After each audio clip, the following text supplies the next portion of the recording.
आपण पाहताय सकाळी 11च्या बातम्या आणि या क्षणाची नाशिकमधून एक धक्कादायक बातमी आहे। नाशिक शहरात घरातील बाल्कनीतून पडल्याने एका 3 वर्षीय मुलाचा दुर्दैवी मृत्यू झालाय। मन हेलावून टाकणारी ही बातमी या क्षणाची नाशिकमधून आपण पाहतोय। नाशिकच्या अंबड परिसरातली ही घटना आहे। अंशुमन शर्मा असं या लहानग्याचं नाव आहे। घरातील बाल्कनीत खेळत असताना ही दुर्घटना घडलेली आहे। घरातील बाल्कनीतून पडल्याने या चिमुरड्याचा मृत्यू झालेला आहे। प्रशांत बाग आमचे प्रतिनिधी अधिक माहिती देतात। प्रशांत, खरं तर मन सुन्न करणारी अशी ही घटना आहे। अवघ्या 3 वर्षांचं हे बाळ आहे। नेमकं कसं घडलं हे सगळं? घरात कोणी नव्हतं का या बाळाकडे लक्ष देण्यासाठी?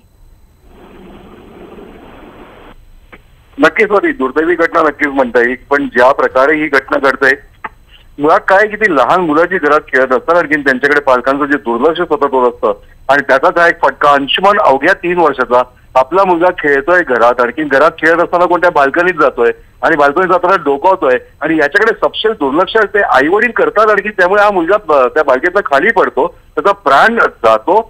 हे अत्यंत क्लेशदायक आणि दुःखदायक आहे। अशा प्रकारच्या घटना अधिक वाढत चालल्या आहेत। पालकांनी अत्यंत जागरूकतेने मुलांकडे लक्ष देण्याची आवश्यकता आहे आणि दुर्दैवी घटनेमध्ये या अंशुमनला आपला प्राण गमवावा लागला। आता जरी डोकं धरून बसले असतील आई वडील, आजूबाजूचे सगळेच लोक, तरीही नेमकं ती घटना घडत असताना ते झोपले होते का हाच प्रश्न टाहो फोडणारे त्याचे काही इतर नातेवाईक, आजी आजोबा तेही विचारताय। स्वाती, अगदी प्रशांत, पालकांच्या दुर्लक्षामुळेच खरं तर या चिमुरड्याचा बळी गेल्याचं आपल्याला बघायला मिळते। धन्यवाद प्रशांत या माहितीसाठी। बघूयात पुढची बातमी। आज सकाळी 7:30 वाजताच्या दरम्यान सायन ते कुर्ला स्थानकादरम्यान जलद मार्गावर कल्याणच्या दिशेला जाणाऱ्या रुळाला तडा गेला, त्यामुळे कल्याणकडे जाणारी वाहतूक आहे ती विस्कळीत झाली आहे। रेल्वे कर्मचाऱ्यांकडून तातडीने या ठिकाणी दुरुस्तीचं काम हाती घेण्यात आलंय। तर सकाळची वेळ असल्यामुळे या ठिकाणी विस्कळीत झालेल्या या सेवेमुळे या ठिकाणच्या प्रवाशांना याचा मोठा फटका बसलाय। तर विशेष करून ठाण्याच्या दिशेने जाणाऱ्या प्रवाशांना याचा मोठा फटका बसलेला आहे। सायन ते कुर्ला दरम्यान रेल्वे रुळाला तडा गेल्यामुळे या ठिकाणची वाहतूक विस्कळीत झाली होती।